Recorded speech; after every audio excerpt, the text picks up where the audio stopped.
Bismillahirrahmanirrahim. Assalamualaikum warahmatullahi wabarakatuh.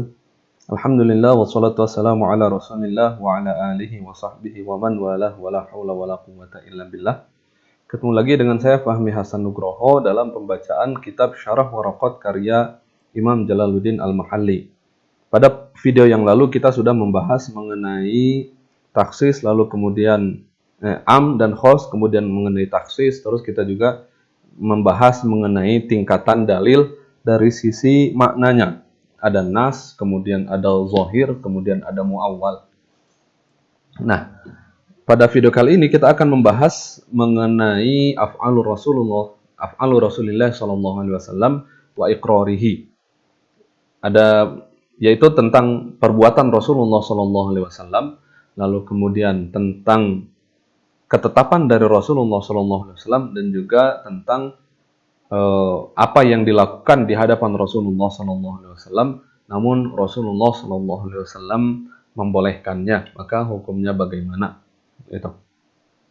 Maka mari kita mulai saja. Bismillahirrahmanirrahim. Qala al-muallifu rahimahullahu ta'ala nafa'anallahu bi'ulumihi fid dharaini amin. Wal af'alu, al-af'al yaitu perbuatan-perbuatan. Hadhihi tarjamatun. Ini adalah subjudul. Tarjamah itu ya maksudnya subjudul gitu. Karena paragraf awalnya mulainya di sini. Fi'lu sahibis syariah. Perbuatan sahibus syariah. Siapa itu sahibus syariah? Yakni Rasulullah sallallahu alaihi wasallam. Perbuatan Rasulullah sallallahu alaihi wasallam itu la yakhlu, tidak akan lepas. Imma ayyakuna ala wajhil qurbati wat ta'ati. Apakah perbuatan tersebut dilakukan ala wajhil qurbati wat ta'ati, dilakukan atas dasar atau untuk mendekatkan diri kepada Allah Subhanahu wa taala dan untuk ketaatan, au la yakun, atau tidak. Maka dari sini kita melihat ada dua perbuatan Rasulullah SAW itu. Pertama, apakah itu ibadah? Au la yakun, atau itu bukan ibadah. Nah, maka yang akan kita bahas kemudian adalah yang pertama. Jika dia adalah ibadah, fa in kana ala wajhil qurbati wat ta'ah, itu qurbah pakai dhammah bukan pakai kasroh, karena kalau qirbah itu nanti jadinya mangkok. Fa in kana ala wajhil qurbati wat ta'ah, kalau misalkan perbuatan tersebut itu tujuannya adalah ibadah, mendekatkan diri kepada Allah Subhanahu wa taala, maka dilihat juga fa'in dalla dalilun, jika ada dalil yang menunjukkan. Dalla itu artinya menunjukkan. Dalilun itu ya dalil.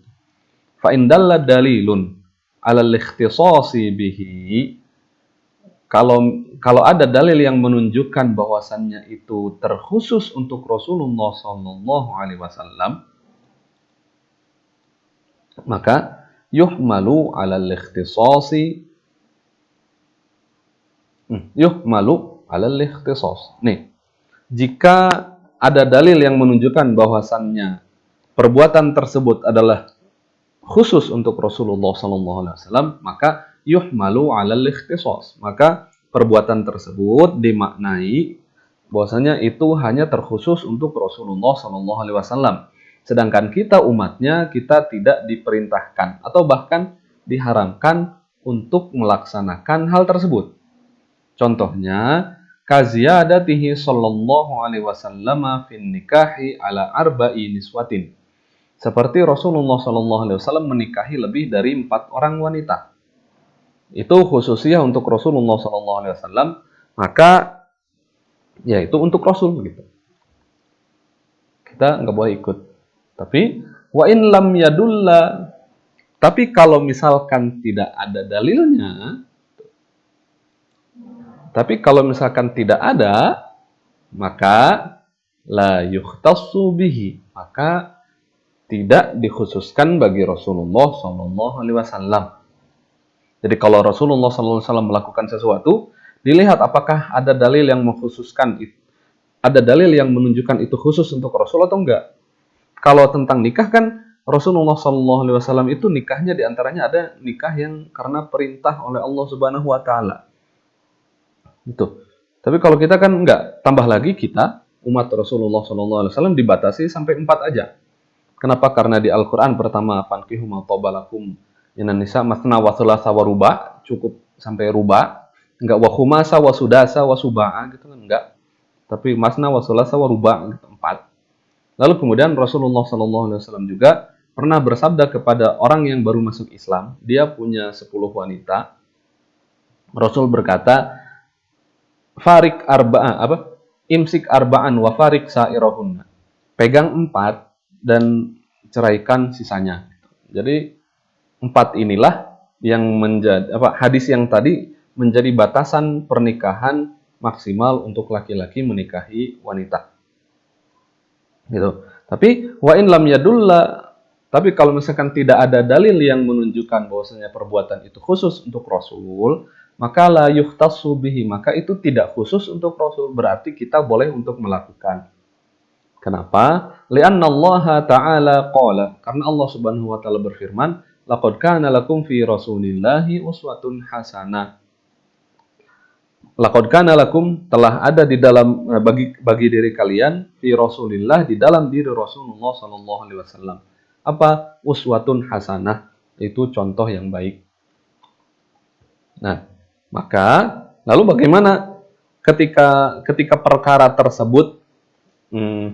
tersebut tidak ada dalil yang menunjukkan bahwasannya itu khusus untuk Rasul, apakah kita wajib untuk mengikutinya atau tidak? Itu. Maka di sini ada perbedaan pendapat. Yang pertama, tandain pakai apa ya?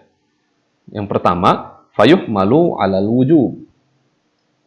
Yang pertama, yuhmalu 'alal wujubi 'inda ba'di ashabina. Fayuhmalu 'alal wujubi 'inda ba'di ashabina. Menurut pendapat pertama menyatakan bahwasanya yuhmalu 'alal wujub. Jadi yang dilakukan oleh Rasulullah SAW itu berarti wajib kita lakukan. Tuh. Fi haqqihi wa haqqina. Baik itu wajib bagi Rasulullah SAW, berarti itu juga wajib bagi kita. Li'annahul ahwatu, karena itu yang lebih hati-hati. Jangan-jangan diwajibin, kan mending dilakukan daripada nggak dilakukan. Gitu.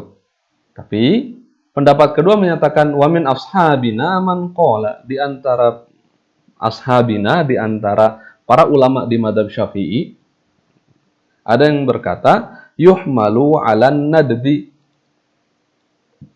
Itu dimaknai bahwasanya itu ditujukan untuk an-nadb, untuk anjuran saja.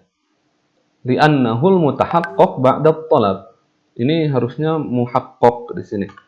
Nah, li'annahul muhaqqaqu ba'da talab, karena itulah batasan minimal permintaan. Karena permintaan bagi Rasulullah SAW itu adalah wajib. Jadi Rasulullah SAW melaksanakan itu atas dasar kewajiban bagi beliau.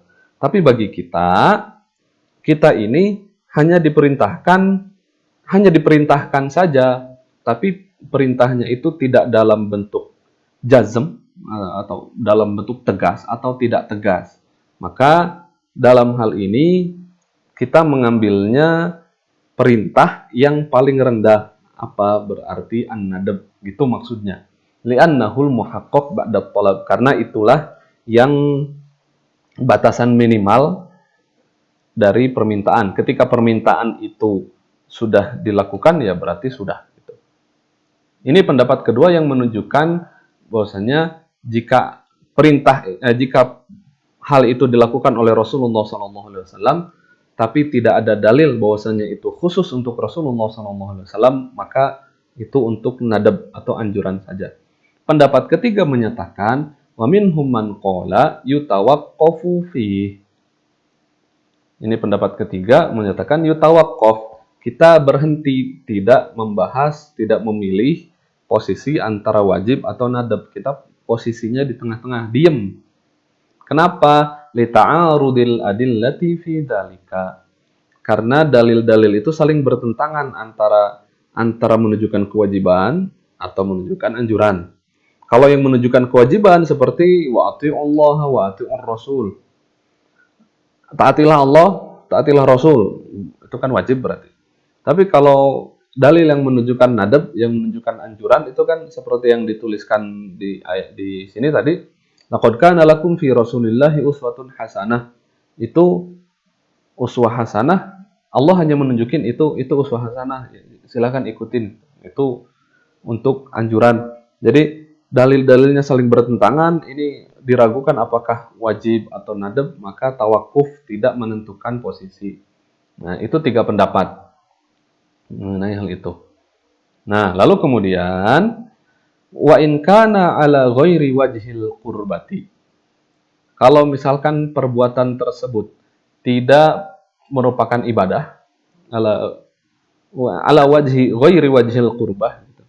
Ya, jadi bukan perbuatan ibadah wa ta'ah, perbuatan mendekatkan diri kepada Allah dan juga bukan perbuatan taat, maka fayuhmalu alal ibahati fi haqqihi wa haqqina. Maka perkara tersebut itu maknanya adalah untuk kebolehan fi haqqihi, baik bagi Rasulullah SAW atau haqqina atau bagi kita. Nah, kalau teman-teman bisa membuat bagannya, membuat bagan berarti fi'lu sahibi syariah itu satu, dia ibadah atau bukan. Jika dia ibadah, ada dalil atau enggak. Kalau ada dalil, maka ini. Kalau tidak ada dalil, maka 1, 2, 3.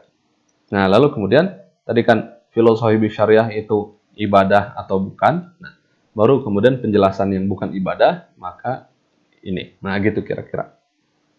Nah, itu tadi mengenai perbuatan Rasulullah SAW. Karena Rasulullah SAW adalah seorang manusia, tapi beliau juga adalah seorang sahibus syariah, orang yang melaksanakan syariat dan menyampaikan syariat kepada umatnya. Maka ketika Rasulullah SAW melakukan sesuatu, itu masuknya kemana? Inilah kira-kira kenapa ada pembahasan semacam ini di dalam usul fikih. Karena seperti ketika Rasulullah SAW makan, cara Rasul makan itu pakai 3 jari. Nah, 3 jari gini. Nah, 3 jari. Rasul makan pakai 3 jari. Ada riwayatnya, apakah makan 3 jari itu bagi kita ini hukumnya apa? Apakah wajib? Ataukah sunnah? Ataukah hanya mubah? Kita boleh ikut saja, gitu. Nah, pembahasan inilah yang kemudian memunculkan pembahasan yang tadi kita bahas dari redaksi ini, gitu. Nah, lalu kemudian berikutnya adalah iqrar. Berikutnya adalah ketetapan yang dilakukan oleh Rasulullah SAW. Ketika ada orang berbicara atau ketika ada orang yang melakukan suatu hal, lalu kemudian Rasulullah SAW merespon. Maka kita akan membahas bagaimana respon Rasulullah SAW, lalu status responnya itu seperti apa. Nah, wa iqraru sahibi syariati, dan ketetapan sahibi syariah, ketetapan Rasulullah SAW alal qawli min ahadin, atas suatu perkataan dari seseorang sahabat, maka huwa qawlu sahibi syariah.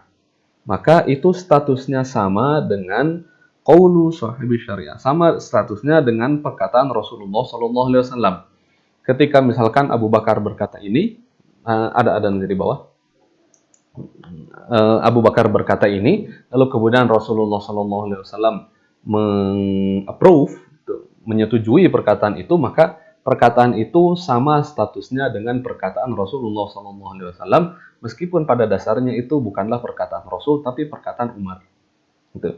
Perkataan Abu Bakar. Jadi ikrarnya Rasul, ketetapannya Rasul, Rasul merespon ya, menyetujui, itu berarti meningkatkan status perkataan yang tadinya perkataan manusia hingga setara menjadi perkataan Rasulullah SAW. Nah, jadi huwa qaulu sahibi syariah ay ka qaulihi sallallahu alaihi wasallam, statusnya sama. Lalu kemudian wa iqraruhu 'alal fi'li min ahadin, dan ketetapan Rasulullah sallallahu alaihi wasallam ala fi'li min ahadin, atas apa yang dilakukan oleh seorang sahabat. Maka itu statusnya juga sama ka fi'lihi. Statusnya sama seperti Rasulullah sallallahu alaihi wasallam yang melakukan. Kenapa? Li'annahu ma'sumun, karena Rasulullah SAW itu maksum, itu terlindungi an ayyukirra ahadan ala munkarin. Rasulullah SAW terlindungi dari memberikan respon, menyetujui ahadan, menyetujui seseorang ala munkarin atas sesuatu yang mungkar. Maka yang pasti Rasulullah SAW approve, yang Rasul setujui itu pasti adalah yang ma'ruf, bukan yang mungkar. Karena tidak mungkin Rasulullah SAW menyetujui kemungkaran. Nah, misalu dzalika, contohnya adalah iqraruhu sallallahu alaihi wasallam Abu Bakrin. Ketika Rasulullah sallallahu alaihi wasallam menyetujui Abu Bakar ala qaulihi, terhadap pendapatnya ketika dia berkata, dia berpendapat bi'ta'i salabil qatil liqatilihi, untuk memberikan baju perang atau senjata atau pokoknya barang-barang yang ada di korban perang dari pihak musyrikin dalam jihad, liqatilihi, bagi yang membunuhnya. Jadi pasukan muslim ketika kan mereka perang. Antum bayangin nonton seperti nonton film Lord of the Ring atau film apalah yang ada perang-perang kayak gitu. Nah, bayangin perang seperti itu antara muslim dengan non-muslim, terus kemudian umat Islam yang menyerang, dia berhasil membunuh 1, 2, 3.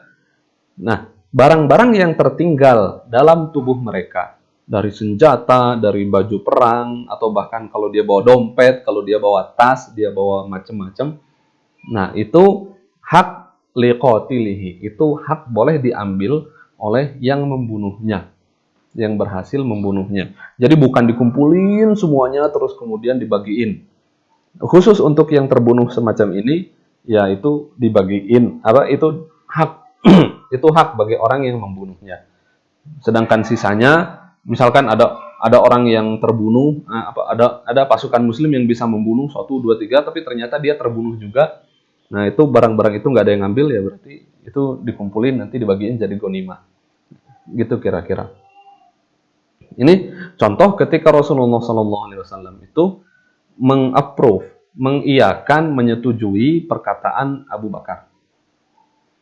Atau contoh yang kedua, ketika Rasulullah SAW menyetujui perbuatan seorang sahabat adalah seperti wa iqraruhu Khalid bin Walidin, iqraruhu persetujuan Rasulullah SAW terhadap Khalid bin Walid ala aklid dob, ketika beliau makan dob. Dob ini apa ya? Kayak biawak tapi bukan biawak, bukan komodo juga. Kadal gurun tapi nggak kecil gitu, gede. Jadi bukan kadal juga, pokoknya ya dob lah.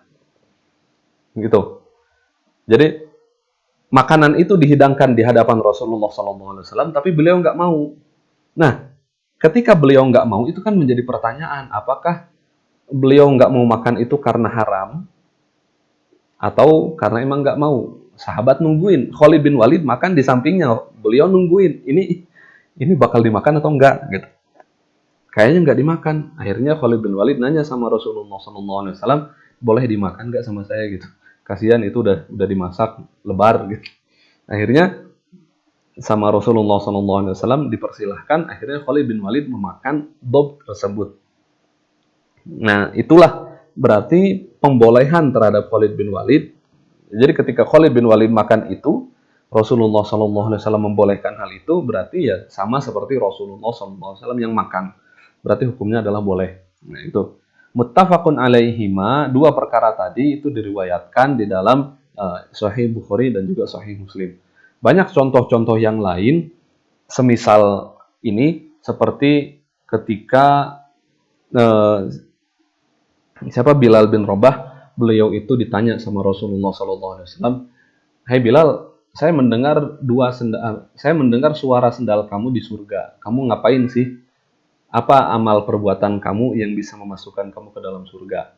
Terus kata Bilal, "Saya setiap wudu itu sholat 2 rakaat." Gitu. Akhirnya dari situlah kemudian Iya, Rasulullah SAW mengapprove itu, menyetujui hal itu. Kemudian sholat sunnah wudhu itu menjadi sunnah karena sudah ditetapkan oleh Rasulullah SAW. Tuh. Contoh yang lain adalah ketika seorang sahabat membaca doa ketika i'tidal, sami Allahu liman hamidah, Rabbana lakal hamdu hamdan katsiran thayyiban mubarakan fi. Lalu kemudian Rasulullah SAW melihat para malaikat itu, mereka berebut untuk menulis, untuk mencatat, gitu. Jadi sahabat itu belum diajarin kata itu, tapi kata itu dibaca sama sahabat ini di dalam sholat. Terus kemudian ketika sholat Rasul melihat malaikat, baru kemudian setelah sholat Rasul ngadep ke belakang. Tadi siapa yang baca ini? Ya mungkin takut, awalnya diam, nungguin apa yang kira-kira yang bakal dikatakan oleh Rasul. Terus ternyata Rasul bilang, saya lihat ada malaikat yang ini, baru orang itu nunjuk. Nah, itu diantara contohnya. Contoh-contoh yang lain banyak. Nanti mungkin teman-teman juga akan menemukan seiring dengan terus mempelajari sunnah, seiring dengan terus mempelajari fikih, teman-teman akan menjumpai hal-hal semacam ini. Lalu kemudian, kalau tadi yang pertama adalah af'al, yang kedua adalah iqrar. Nah, yang ketiga adalah wa ma fu'ila fi waqtihi. Apa yang dilakukan di masa Rasulullah SAW. Tapi fi ghairi majlisihi, di luar majelis Rasul. Jadi tidak di hadapan Rasulullah SAW. Tapi wa alima bihi, tapi Rasulullah SAW tahu orang-orang melakukan itu. Walam yunkirhu, dan Rasulullah SAW tidak mengingkari perbuatan tersebut. Maka fahukmuhu hukmu ma fu'ila fi majlisihi. Maka hukumnya itu sama seperti apa yang dilakukan di hadapan Rasul. Contohnya, kalau contohnya di sini, ka'ilmihi bihalafi Abi Bakrin radhiyallahu anhu. Seperti Rasulullah SAW mengetahui sumpahnya Abu Bakar ketika beliau bersumpah annahu la ya'kulu ta'ama fi waqti ghayzihi. Ketika Abu Bakar bersumpah kalau lagi marah nggak akan makan. Tapi ternyata summa akala. Tapi ternyata suatu saat Abu Bakar itu marah tapi makan. Lamma ra'al akla khairon. Karena dia melihat makan itu baik bagi dia, kalau nggak makan dia sakit. Itu. Jadi Rasulullah SAW tahu Abu Bakar melakukan itu, tapi Rasul tidak mengingkari. Ini menunjukkan bahwasannya menarik kembali sumpah itu dibolehkan. Itu. Kama yu'khadhu min hadits Muslim fil at'imah. Sebagaimana yang diambil dari hadis Sahih Muslim dalam Kitabul At'imah. Contoh yang lain seperti ketika para sahabat meriwayatkan, sahabat menceritakan, seperti sahabat menceritakan bahwasannya dulu kami di masa Rasulullah SAW makan sambil jalan dan minum sambil berdiri.